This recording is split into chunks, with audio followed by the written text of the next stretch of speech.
Getting set for our longest race of the day, which is the 45-minute SW Motorsports ClubSport Trophy race. Let's rattle through the grid. Pole position to Roman Grendel's VW Scirocco, with Shane Kelly's ever-present Morgan on the front row of the grid alongside. Row 2, Aston Lindsay's Audi TT and the Honda Civic EK9 of James Alford. Row 3, Nick Brady in his Audi TT, and Ferro's Billamori had some drive shaft issues in qualifying, but starts P6, is on the grid, I can confirm.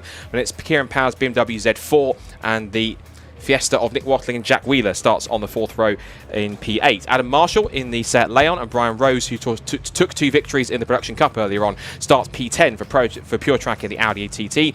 Then it's Richard Clark's Clio and Luke Bartley in his Honda Civic Type R P3 in P12. Chris Murphy in the Z4 and Elliot Nobliski in the BMW Z4. Steve Walden in the M3 and Dukes in the Z4. Then Parsons, Lynch, Radford, Cogswell, Walker, Coomber and Watts. Rounds up the 23 car starters. So they go 2 by 2 towards the line, and 45 minutes of SW Motorsports ClubSport Trophy racing is about to get underway. The green flag flies in the air and we are underway, and straight away from the front row of the grid it is Shane Kelly in the Morgan that punches through into the lead around pole sitter Roman Grendel, and one car running wide. Looks like that's Watling and Wheeler going 3 abreast with Brian Rose's Audi TT. It is Grendel into 2nd place, Lindsay 3rd, and side by side for 4th already was Billamori in the green VW Scirocco. He's been a winner several times, and James Alford has also been a winner a couple of times in Club Sport in that EK9 in 5th position. Through Graham Hill Bend they go for the first time, clean and tidy so far. Just quick run through for what this series is if you've never watched it before. 45-minute pit stop race. You can have 1 or 2 drivers. Mandatory pit stop has to be a minimum of 2 minutes from pit in to pit out when you cross both lines. And if you are short by even just a fraction of a second, it's automatic 30-second time penalty plus the time you were short. So if you're short by 0.5 a second, doesn't matter. It's a 34.5 second penalty. 5 classes, all based on power to weight ratio, 235 brake horsepower, maximum power to weight ratio. And as long as this car's production based, within reason, you can run anything you like as long as it fits in the regulations. It generally does. And fun fact, Richard O'Neill, it started here 7 years ago at Brands Hatch, where the very first race was. It was won on the last corner by Aidan Hills. I think it was Aidan Hills and Paul Shear when they passed Bruce Winfield on the last corner when it went sideways, and the MX-5 beat the Honda Civic. And that's enough of a history lesson. First lap is in the books, and Billamori for 6th. For the grid is going wheel to wheel with Aston Lindsay, who doesn't really give as much as he gets, or he does when he has to, and getting the better out of both of them. Now Richard is the Honda Civic, almost went 3 abreast, but Lindsay there holds his ground and holds their place, which puts Billamori back into the clutches of Alford. Yeah, Ferro's, you say drive shaft issues this morning? He was mentioning something in qualifying that he wasn't quite right. But he's not quite, he's normally pole or thereabouts, isn't he? So, yeah, gathered he wasn't quite at full chat this morning. He has got a new exhaust on that car. I saw that on social media, which he's been fitting here this weekend, and it seems to be running okay. But before, I saw him walking up the pit, I was walking up the pit earlier on this morning, and I said, "You put a new exhaust on?" He went, "Yeah." He said, "How is it?" He went, "I haven't tried it yet." So the first time we tried it out was in qualifying this morning. That was fine. It was just the drive shaft was playing up a little bit. But whatever the issue was for the Scirocco, he's fixed it.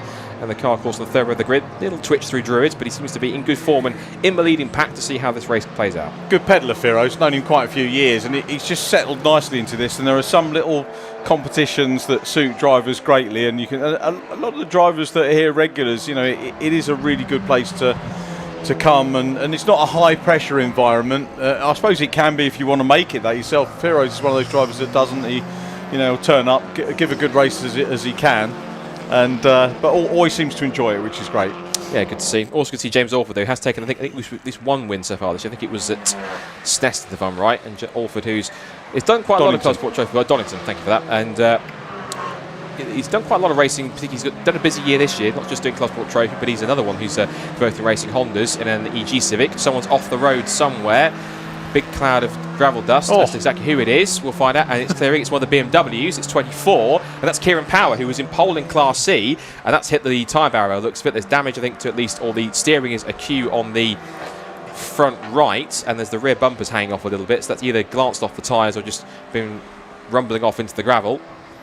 And now already you can see that Shane Kelly under threat from Roman Grendel, but Grendel can't make a move here because there are yellow flags where that incident was. Whether this will prompt a safety car or not, I'm not 100%. But the leaders go through. Should mention also the pit window opens at 15 minutes, so with half an hour to go in the race. Closes with 15 minutes to go.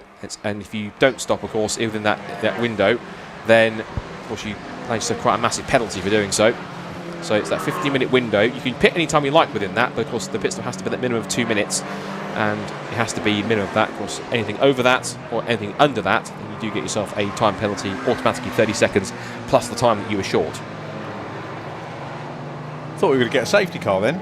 I thought that as well too, but then we had a similar one in the Fiesta Juniors at one point. We had a car go off there, didn't we? And that tended to be quite far enough off the road that we didn't need one, if I remember correctly.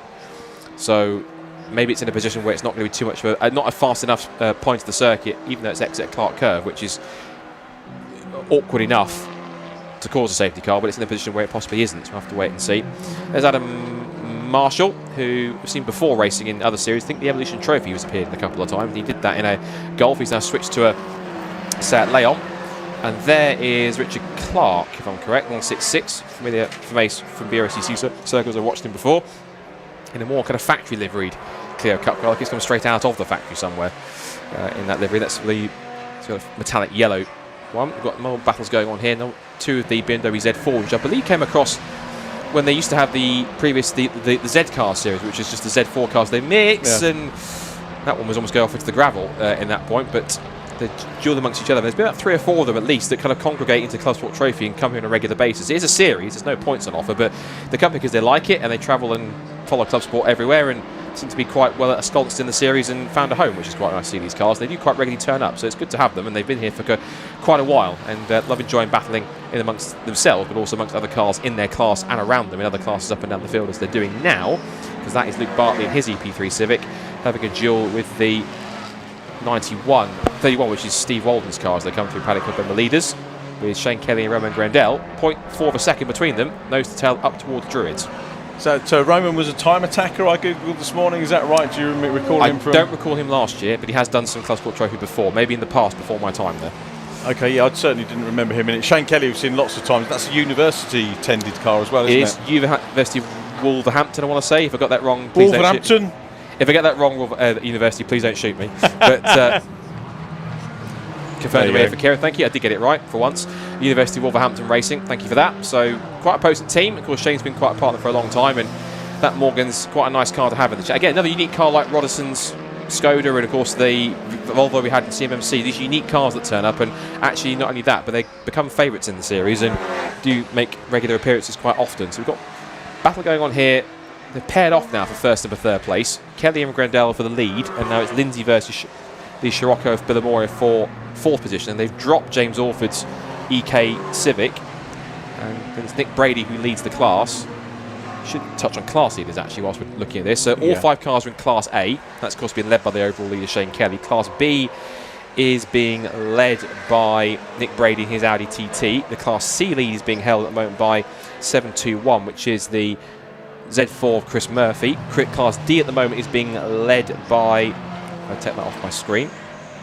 Class D being led by, I don't even have a Class D. We don't have a Class D, sorry, we covered that this morning in qualifying. Fair enough, no Class D. So Class E then is being led currently by Daniel Cogswell, another unique car in the field. And this is the Almera GTI. I don't see Almera's often racing very much. And of course, it's also, what other livery do you put in this and in? Old school BTCC colours. It's in the proper 98, 99 livery, which is an even better touch to put that car. I'll find it somewhere on track and point it out to Richard when I can see it. It's just there going out of Druids up towards Graham Hill Bend. Yeah, when that car's shared, the two lads know the guy who services my car. Ah, excellent. Which is also a Nissan, and I did used to have an Almera, so which was a good little car. It was prone to overheating a lot. It wouldn't have survived this summer for sure. Who knows? It's obviously not. It's far from a standard Almera. Of course, it's a GTI one as well. Maybe an underrated hot hatch, I'm sure.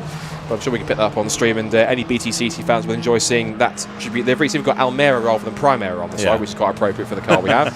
Battle still going on for third place between Lindsay and Billamoria, and of course still yellow flags down where we have the number 24. It's going to be a bit awkward if that sits there for the whole 45 minutes with yellow flags, isn't it? It sort of takes a lot of the fun out for people that are trying to make passes. Indeed so. What I find awkward as well is to be given a black and white flag for track limits.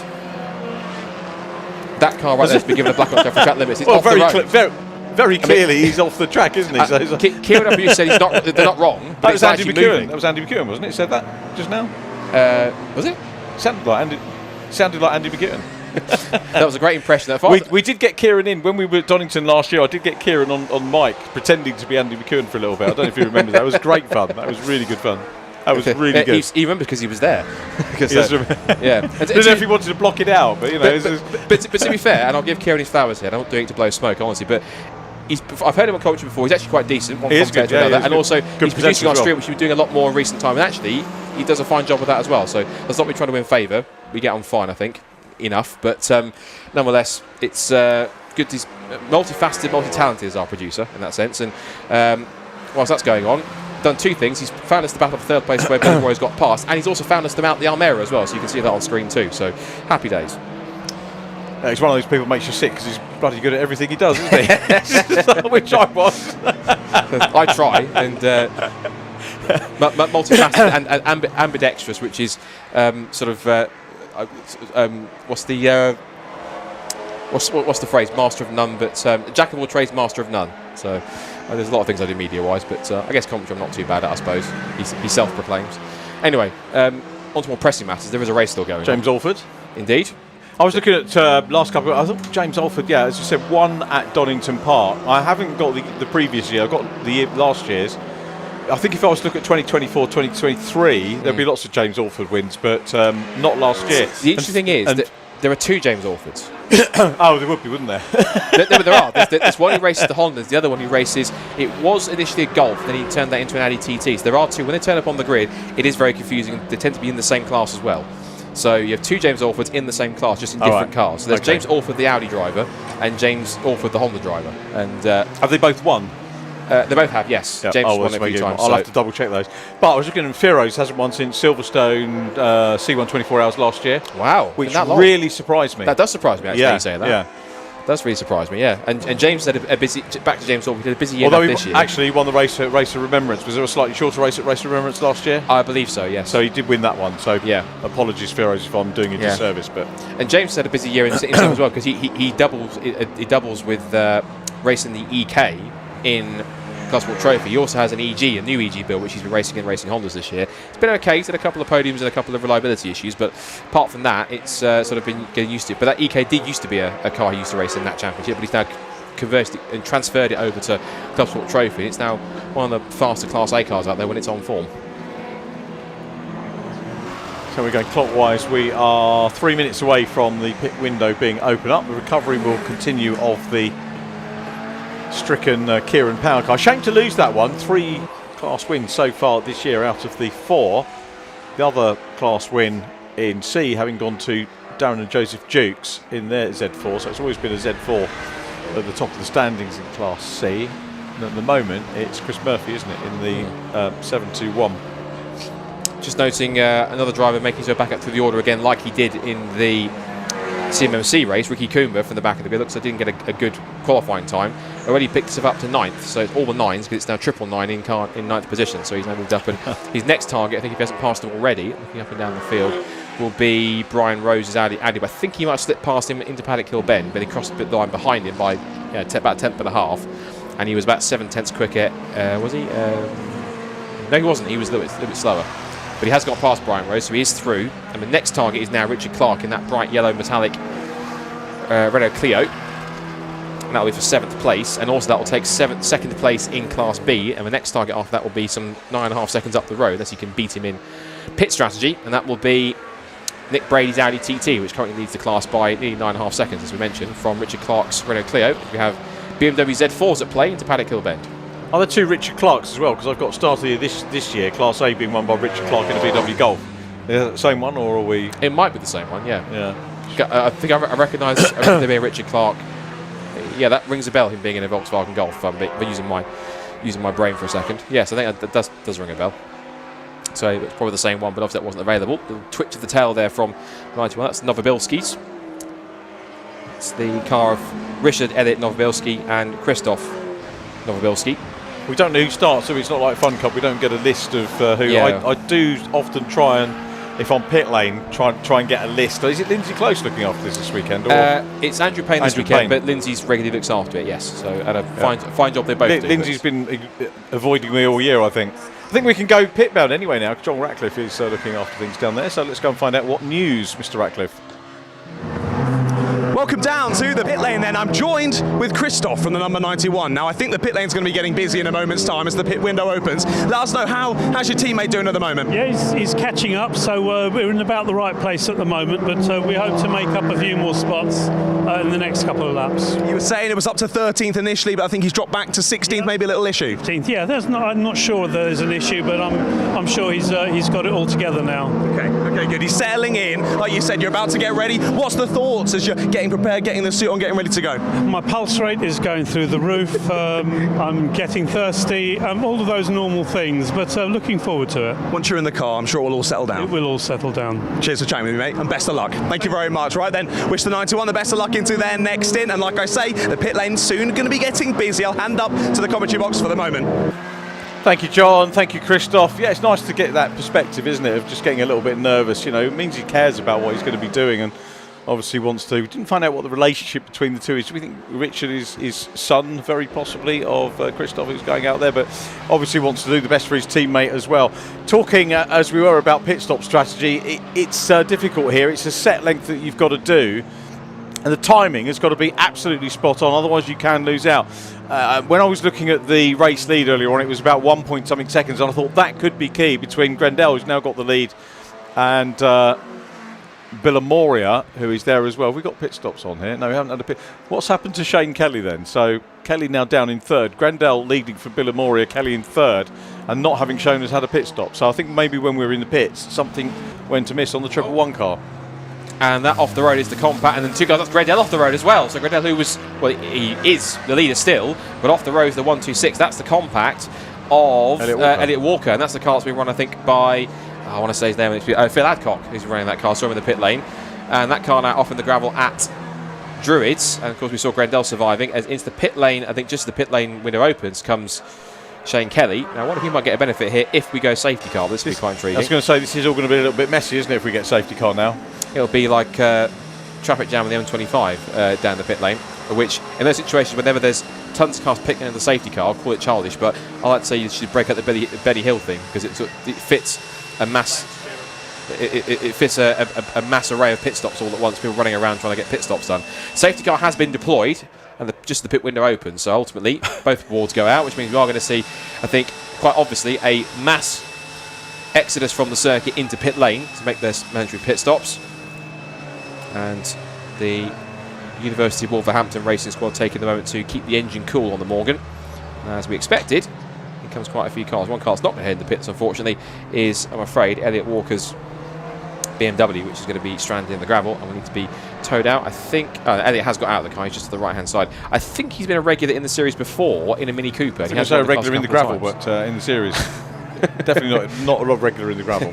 How dare you? No, it's jokes aside, I think he has been in a Mini Cooper before, I think, and won a couple of times, I think, here in his class. I think he did a couple of years ago in a Mini Cooper. So he's quite well around here, but unfortunately it looks like the conditions or the car or something else got the better of him, and off into the gravel he goes. So 28 minutes left to go. We just opened the pit window. Yes, Class C winner, in a Mini Cooper. So I'm doing totally. I was joking. I didn't mean to be serious, but yeah, okay. Good peddler and well remembered. And several cars pitting in. A couple of the BMWs. Cogdwell's in. Also, so I think he's the Victor Golf. So Shane Kelly exits his pit stop. This will certainly benefit him. He was the first one to pit. He literally pitted just before the safety car came out.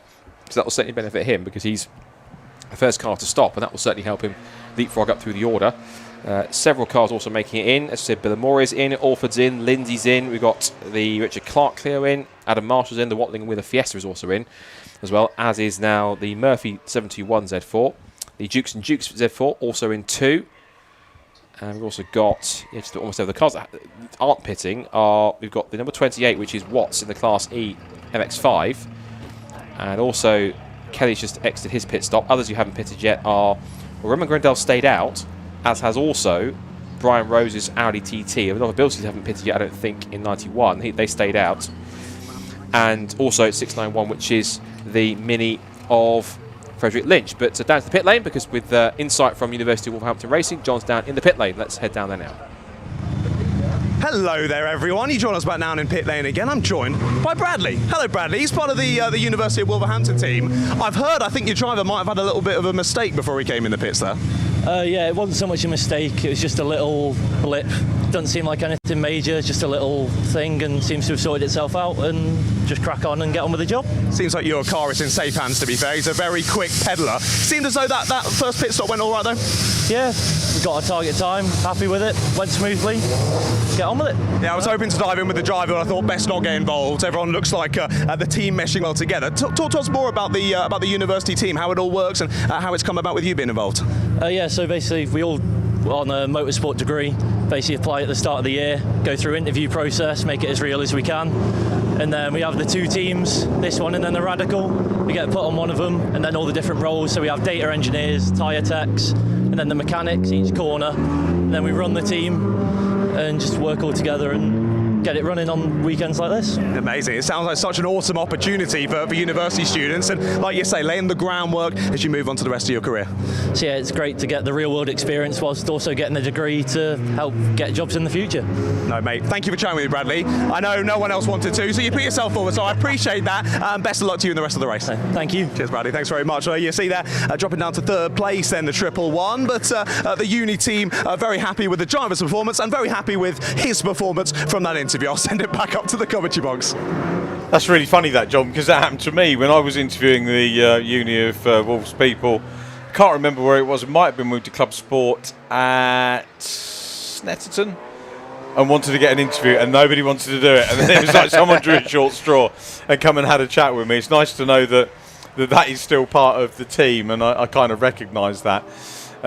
So yeah, good lads, really good grounding for them, and loved it. I remember back in the day when it was a club that I was with, not BRS, it's a short circuit club. We're doing some car building and stuff like that, and gave a car to a uni to work on, and they took it apart and never ever put it back together. But thankfully, university involvement in motorsport these days is much more proactive, and they get results. They do things. They come and do it properly. It really has. I'm thankful and grateful to say moved on, and there we've got 2 teams, in sort of moved away or moved out of City Car Cup, which is a terrific grounding. Student motorsport in that is great, but we've got teams that come and get involved in other championships now, which is fantastic. And what I like about City Car Cup, to give a mention for a second, is that it's gotten to the stage now in student motorsport where you've got several teams. They're not just good teams, but they're also running at the front and winning races, even locking up podiums outright, which just shows not just how good the drivers are, but how well the students they have for those respective teams are using City Car Cup and that Student Motorsport Challenge as a real solid platform to develop their engineering skills, to do it in real racing environments that it might not get too much anywhere else. It's a dedicated environment and platform to do that, which means it serves the next generation of engineers and mechanics and those who are going to go forward into that area of motorsport and even automotive or any other similar areas. It's key experience that they might not have got so much that easily or anywhere else that could have given that much leverage. I think a lot of it's been serendipity, the way it's worked, with because when it came in, there were 2 or 3 unis that were doing it, and with all due respect, they didn't have front-running drivers, and then a couple of the front-runners thought, hey, we could benefit from this, get some, dare I say it, probably get slave labour, cheap labour, but also help these unis with their experience, because drivers have a lot of engineering know-how, which they will feed back. And yeah, lots of top drivers coming in. We were talking about Brady Pollock earlier on. We're going to see him hopefully in action again in the 3rd Fiesta race, and he was at the West Sussex in the West Sussex College team with Hayden Payne, and they've moved up and onwards now. But yeah, really, really good to see. John's got another interview, so let's pop down to pit lane again. Welcome back down to the pit lane then. Safety car still out. We just had the Dukes and Dukes car come in, and I've got one of the Dukes right here. Father and son duo, if I'm not mistaken, and son's headed out. Dad, though, how was the first stint? Hot. It's good. There's a lot of grip there. It was some good close battles. Getting a couple of cars gone off here and there, so there's gravel everywhere. But yeah, if you pick your lines, it's not too bad. Bit of gravel online makes it a bit more exciting, but how is it racing with your son? That must just be the most fantastic experience. It's good. We've raced together for many years. We used to race motocross on quads together quite a few years ago, and yeah, he's just progressed into cars. So. Well, I guess you got the gravel experience then. Yeah. Of course, yeah. Sharing the car and something like this, there's a lot that goes into it. A lot of teamwork to bring it all together. Can you talk us through it? Well, basically, I nickname him Lewis, so I do all the work, he arrives and drives. I'm sure he very much likes that setup. Correct. Who pays the bills, though? Mother. Oh, perfect. So you can leave that one to her. She's finance. Exactly. And who's faster, you or him? He's going to be faster soon. I've got 8 stone weight difference to him, so once things click, he'll be quicker than me. He's probably about a second a lap slow around here currently. Okay, cool. But working together well as a team. Yes. Fantastic, and he's looking forward to this rest of the season. I hope, of course, behind the safety car isn't ideal, but hopefully that'll clear up soon and he'll get some clear racing. I think I've just putting him under a bit more pressure because we normally pit bang on halfway through. So I pitted with 18 minutes gone. Okay. I apologise to him as he was getting in the car, but obviously the safety car's still going, so he's got a few laps just to get his head in. Okay, cool. Yeah, settle in and then see how he gets to in green flag conditions. Yeah, exactly. Lovely. Thanks very much for talking to me, mate. Thank you so much. The Dukes and Dukes car, one to watch out there, but for the moment, I'll hand it back up to the box. Thanks very much indeed, John. Was John really talking about fathers and sons racing in gravel? That rings a bell somewhere with John, doesn't it? Took him to twig. Now I get it. Right, okay. Yeah, so they're in the Z4, yes. the Dukes. And it was interesting to say, sponsored by Mum, so that means that is a mobile kitchen, because the comments you normally get, can I have a new kitchen? No, we're going racing this year. That's what you normally get. I heard that twice last weekend at Knock Hill. And then you hear, it is, other halves are very forgiving, aren't they, about giving... So, and it is a wonderful thing to be able to do stuff with. My son's here today with his young lady, and it's a nice thing to be able to go out to a racetrack and to actually race with siblings is a great thing. I won't race with my son anymore because he's too quick for me. Speaking of which, we are back racing again. So the safety car is in, and we're back racing in the ClubSport Trophy once more. Just under 20 minutes to go.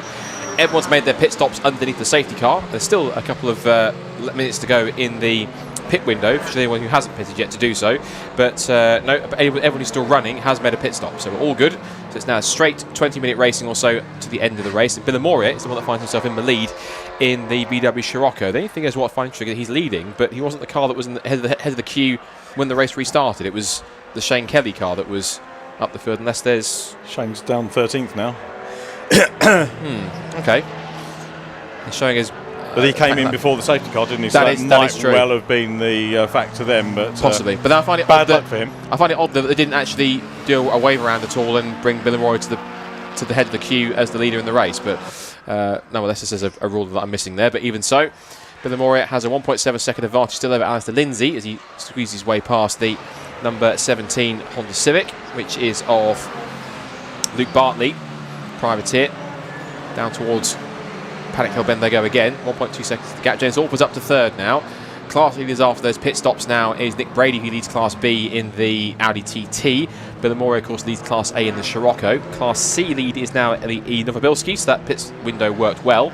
Despite a hot stint for Dad, it's now his son that's now at the wheel of the leading Class C car.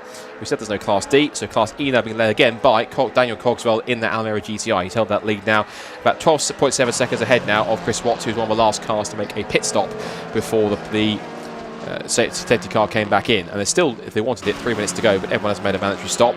I've just seen there's a penalty, the shorter pit stop time penalties are coming in already, because now Brian Rose, sadly, not to put a dampener on Pure Track's weekend that's been pretty superb all the weekend so far. After 2 wins, Brian Rose is firmly not going to win Class B because he's got a 32.9 second penalty, which quite simply explained is it's 30 seconds automatically, like I said, plus it's the amount of time that you're short on the 2 minutes. Right. So he was short by 2.9 seconds, so he has to add 30 plus 2.9, and that's the penalty that you get, and it's being applied. That will come on at the end of the race, so that will be applied when he crosses the line to take the flag. So he'll be showing his 10th overall at the moment, but he will drop down outside the top 10 overall unless he doesn't lose any more time, which he might well do because the Mini of Lynch is lapping about 2 seconds quicker on that side there. But there's the race leader, 2.4 seconds. Mickey's racing the traffic, but this is now a tight one. Richard for second. We've got Audi TT versus Honda Civic at the moment. Olfa got some good pace to try and put Alistair Lindsay under pressure. Yeah, it's always weird, isn't it, looking at that angle as they come around clearway, so you think there's a gap and then there isn't. It all tightens up. What they have got, though, if not a gap, is 17 minutes of racing to be able to sort that out. Is Firo's car going to hang on till the end of the race? That's the question, if he's been having issues. I don't say that. Hey! Now then. Now we're talking. Now, Richard was being serious, I was being jovial, but thankfully Kelly Dan from CMC has very graciously with some cake. Thank you very much, dear. It's very generous of you. So thank you for listening, first of all. The cake looks absolutely marvellous. Should we get Kelly on the microphone? No. Kelly Dan, when we were talking about Cake Club earlier on, Kelly Dan, thank you very much. Thank you ever so much. That's very generous of you. Thank you very much. And much appreciated. Goodness me. Ask and you shall receive. Speaking of which, James Orpey's asking for second place has received it from Alistair Lindsay. There you go. Almost. Lindsay batters it back around the outside line and holds on to the place. He's not quite that giving as CMMC are, but Lindsay holding on to the place on the inside line. Alford looks up the inside to try and reclaim it. Tries to power his way past to get that EK9 Civic alongside him. Might get a side draft if he's close enough, but down the pit straight towards Paddock Hill Bend again. This is on to lap 28 of the race, 27 laps in the books. And I've said it before, the harder these two battle each other, easier it is for Billamore to start eking away. The gap is 3.2 seconds. It's going up, because on the last lap, he was a full second quicker on that lap than the two of them behind, who were so busy tripping over each other. And 77 has been given a warning for track limits. That is the Dukes and Dukes BMW, third in Class C, 18th overall. And all for this time insists on second place. Shows Lindsay the edge of the road as he goes through, and into the second place goes the Civic. Yeah, nice and neat move there. Good racing, dealing with traffic at the same time. Should I explain the cake thing a little bit more to people that wonder what we were going on about? You probably should, yes, maybe. So it was in the Classic and Modern Motorsport Club. We were talking about the driver that went, Steve Dan? Steve Dan, yes. That had the problem. And then we said that his Mrs. Kelly Dan does cakes for Tim Harvey and Cake Club at touring cars, but we never had any, and bless her, she has. She's come up and bought some up. Shout out to thank you so much. Absolutely. It's very generous. Right, whilst we probably take a slice each. John doesn't have cake. No, he doesn't, but he does have an interview, and so we'll throw down there to see if he can give us that instead. Hello everyone, welcome down to the pit lane, and I'm joined with Richard. Hello, so you just jumped out of the car, you looked a little bit warm. I think we said that with literally every driver today. How was the first stint? Really, it was mixed. We had an accident up at Clearways, then we had a safety car, so it actually ended up all being down to strategy. I stayed out and we got 2 places while we were in the pit lane, while everyone else was in the pit lane, and we carried on around with the safety car. And so, we're doing all right. We're currently leading the class and hoping to hold on to it. Amazing, yeah, P12 overall and leading the class. It's going well, but yeah, so strategy coming into play then, of course, as it always does an endurance race, but clearly, was that your decision behind the wheel, or was that from back in pits? I was behind the wheel, and I saw how many people dived in, and I saw the amount of unfortunate incident, and I thought, you know what, let's hang it a little bit longer. And my dad's our second driver, and I don't really want to overstrain him on the second half, so I wanted to stay out as long as possible, and it just seems to have worked out. Nice, it's worked fantastically well. Well, it's in good hands for the final stint. Are you feeling confident you can bring home the class win? We've got quite a lead, but it's tough out there. It's a bit slippery. The tyres have started to go off because the tarmac's so much hotter than this morning. Yeah. So the car's behaving very differently. So I'm hoping,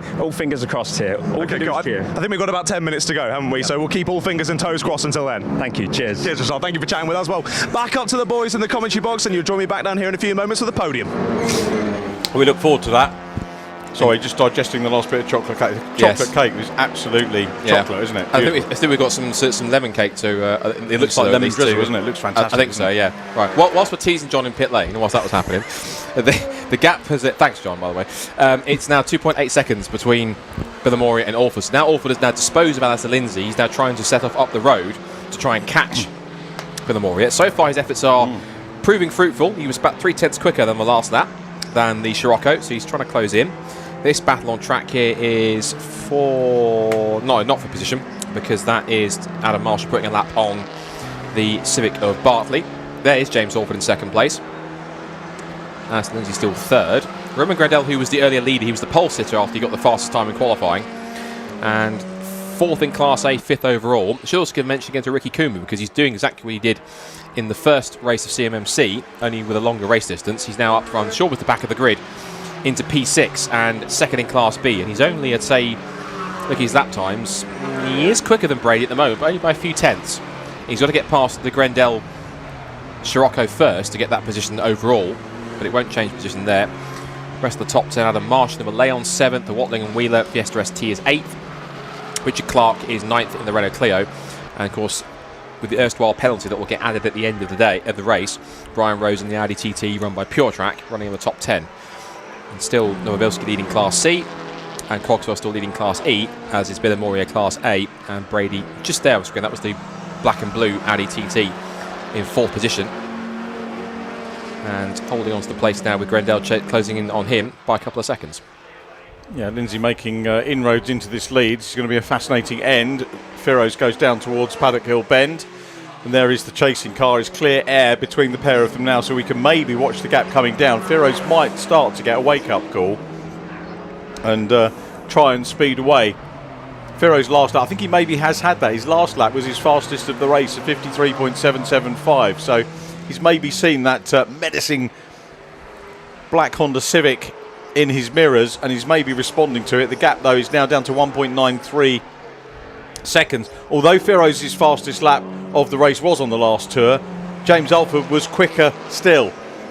So this second place car is closing in, negotiating clearways at the moment through Clark Curve, and now has the lead car, the Scirocco, within sight. Little bit of traffic ahead. And that's Ricky Coomber facing backwards up at Druids. All the nice things I was saying about him completely going to pot, because he's now, and unless it's the angle of the circuit, I want to say that car's sitting down on one side, I want to say, unless it's just the angle of how he's sat facing the wrong way. Now, the big question usually in that scenario is, did he jump or was he pushed? As in, did he do it by himself or was he helped around?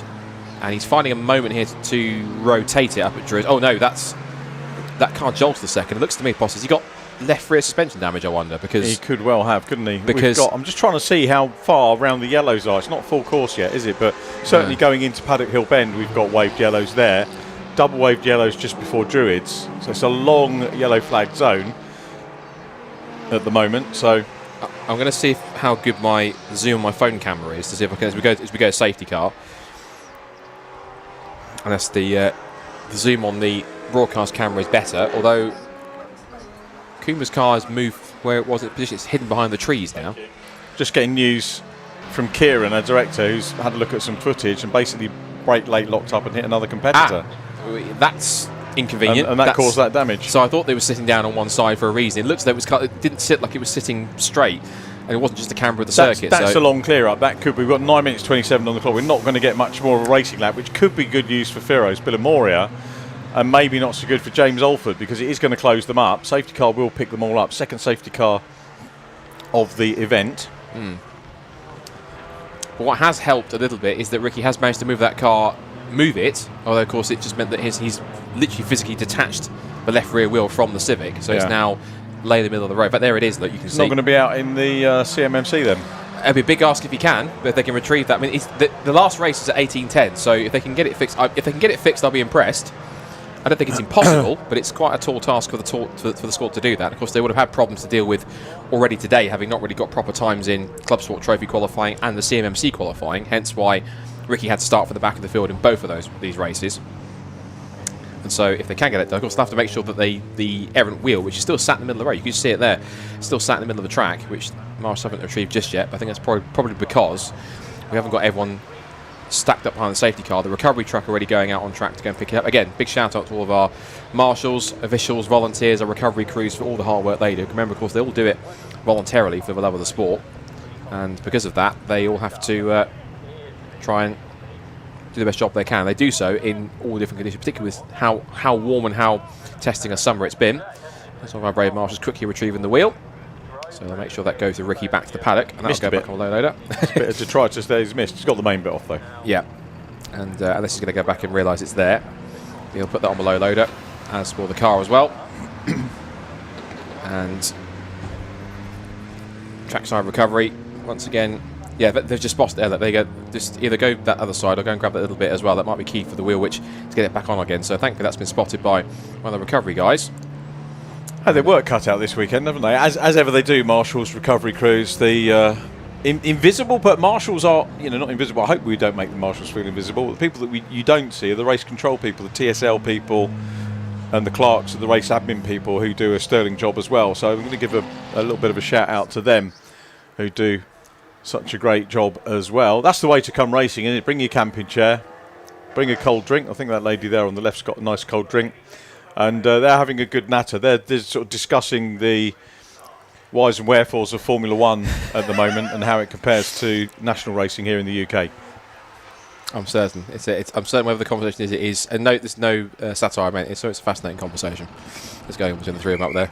Genuinely no satire. I'm sure they're having a wonderful time observing trackside. How do you know they're not talking about Formula One?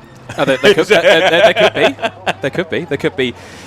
They could be discussing the the wonder of how Lewis Hamilton's form has changed ever since he brought his trainer back, and a fan shouted to him, "Remember who you are," and went and won the Spanish Grand Prix, and it's gone from there, I suppose. But of course, that summer break ends quite soon. Of course, second half of the season will come on. We found more spectators who I'm sure are tuning into the live stream and listening to our dulcet tones and enjoying that. And some MG fans as well. Definitely, yeah. That's an MG. Is that MGB that's at the tailgate of? Yeah, it is. There you go. They're all lined up next to that, as you'd expect. And that is on.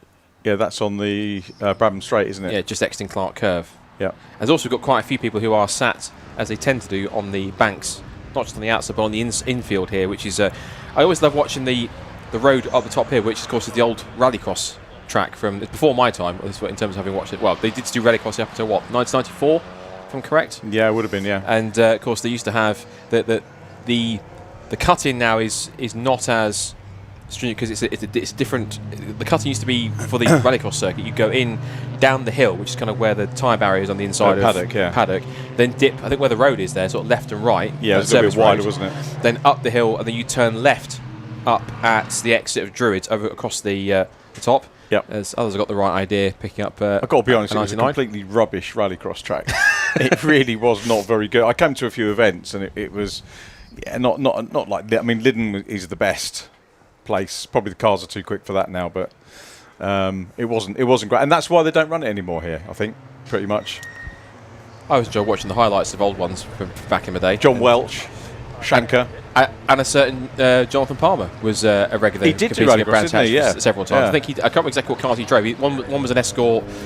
I think did he borrow John Welch's car? He might have done it. Yeah, it was one of John Welch's Escort. I think he did it in RS 200 one year as well. I think too, amongst other things. But then Jonathan did do quite a lot of different other things outside of Formula One and sports cars in his later years of his career, and tried that a couple of times.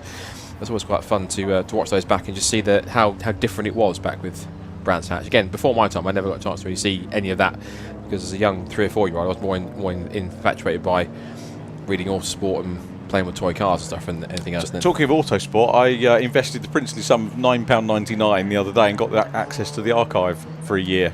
Is that the one I suggested to you? The old one, all the old Autosports. I thank you for that. Yeah, I thank you for that, Scott. Isn't it great? It's very, very good. Yeah. Yeah, there is. I'll give us a tiny unofficial plug for it. I think it's called the what's it called? It's called the magazine place. Yeah, something like that. Along those lines, you can find it, and it has archives of different magazines. One of which I discovered search, but it is a little bit, but it literally finds it's got scans of pretty much almost every single Autosport from about like 2010 backwards. Yep. Because the rest is all online on the Autosport website. Yeah. We just finding conversation whilst we're underneath the safety car with 3 and 4 minutes to go. So do bear with us. We're trying to keep you entertained whilst there is cars going around at a reduced pace. But yeah, if you're an anorak like me and Richard are, you'd like to go back forwards. I always wondered if there was an Autosport archive somewhere, but there is one, and it's great because I probably done like you, sat there reading back all the 90s ones, look at all the rumours that happened before and things like that before. Like back when, I think it was back in '94, I found one old Autosport, and it was talking about how back then Hyundai were going to come into the touring cars with the same cars they ran, eventually ended up on the Australian series that were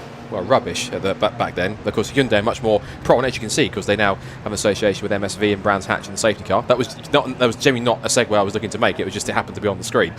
But that was you get to see all the different rumours and how when big announcements got made, kind of how they got reported at the time and how groundbreaking they were at those points, compared to look back at it now and think this is history and how it looked back. And I like looking back as I was trying to research and write something up for myself of the death of the Group C and the 3.5 litre cars, and you get news of that and stories of that going as far back as 88, 89, which is quite fascinating, which is good to see. As we come towards, I was going to say, possibly the restart of the race with 2.5 minutes to go, because they fully recovered it up towards Druid. So I think for those who are waiting for the race to get back underway, we can now get going with 2.5 minutes to go. Intriguing thing in here is going to be, with 1.3 seconds on this restart and only the Cogswell Nissan Almera in the way, what kind of advantage, if any, with Aston Lindsay there in third place? It's now a straight 1-2-3 fight, although Alford can't pass the slower car, and that's going to be the advantage of Billamoria. He has to wait to the line. Now he can put his foot down, and that's going to be a big benefit. They go either side of the Almera. Brady goes powering as well. Lindsay going to go down the inside into Paddock Hill Bend. Squeezes Alford wide out onto the grass. That was a really good bit of move, but that was a la Schumacher, Hakkinen, Spa 2000. Either side of the terrified Cogswell, who played the role of Zonta in that point. Up the inside he goes, and Lindsay's still second place, literally at Paddock Hill Bend from under his nose on the restart of that race, whilst Billamoria, thanks to the back marker being a massive benefit, clears off up the road. Unless Lindsay can find a bit 1.4 seconds, might be having to set off a second place unless Alford comes back at him. Yeah, Firoz did a super job, didn't he, off the start? He was aided by that backmarking car in the mix as well. But yeah, absolutely 10 out of 10 to Firoz Billamori for that restart. Here's the battle for second position. Alford and Lindsay. Lindsay's got the upper hand at the moment. Alford will come back in, and I think second position is about all he can hope for at the moment. This will be the penultimate lap of the race as they cross the line now, and Bellamoria must be counting his lucky stars there, I think, after that. But yeah, he did what he had to do off the restart. And that's the rule. Effectively, if it's a slower car, you can't overtake at all. So, and fair play to Alford and Lindsay for not getting too impatient and trying to go for it. You play by the rule. You go ahead and you have to wait to get to the line, which he did that, and Lindsay pounced on it straight away. He knew that Alford couldn't overtake him, set himself up nicely, found the gap on the inside line, and didn't really give Coxwell any chance or any opportunity to do that. Might get a replay of what happened here. So this is what happened. You have to wait to the line. Lindsay immediately pounced. Alford had to go to the inside line. The gap opened up, and as Alford tried to open the steering to go into Paddock Hill Bend, he found himself on the inside. Now he's on the outside towards Surtees to try and get the place back on the penultimate run through Surtees. And Lindsay still holds on, but Alford giving him plenty of pressure. It's a front-wheel drive Audi TT versus front-wheel drive Honda Civic. On to the final lap of this 45-minute ClubSport Trophy race. Billamoria looks, touchwood, away and gone by 2 seconds out in front. But for second place, Richard, it's anyone's guess between these two. Yeah, Firoz has taken the last lap board, goes high and wide into Paddock Hill Bend.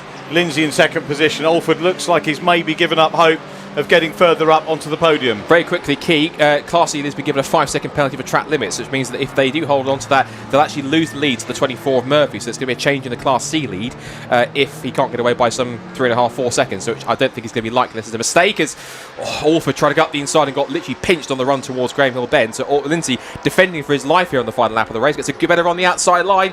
Now it's a drag race down the back straight towards Surtees. But Billamoria looks away and gone. Can Alford have the outside line? There's a little tap between them. But Alford looks though he's going to have to settle for third place and second in this battle. Lindsay defends on the inside line, but it looks so it's going to have to be a drag race to the line as they come through out the final corner. It could be side by side like the Fiesta Juniors, but up to the checkered flag, back to victory lane for the first time in over a year in ClubSport Trophy, punching the air with delight. It will be Firoz Billamori who wins the SW Motorsport ClubSport Trophy race at Brands Hatch after 45 minutes. Alistair Lindsay does hold on to second place after a great battle on the restart with James Alford, only 0.2 of a second covering the pair at the flag. So second for Lindsay, third for Alford, fourth for Nick Brady. He wins Class B in the Audi TT. Fifth overall and fourth in Class A goes to Adam Marshall in the Seat Leon. Then it's Watling and Wheeler in the 112 Fiesta gets 6th position. Richard Clark 7th. Shane Kelly battles back to 8th after his mistake. And it's Clark and Rose and Lynch in the top 10. And actually, I think Rose might have actually had his bacon saved by the fact that Lynch was quite far back anyway. So here's the result then, provisionally, of ClubSport Trophy after 45 minutes. Firoz Billamori back to victory lane, the Volkswagen Scirocco, but the exhaust came good. Alistair Lindsay survives the battle with James Alford to take second, ahead of Alford's EK9 Civic in third. Nick Brady Audi TT fourth, and Adam Marshall fifth in his Seat Leon.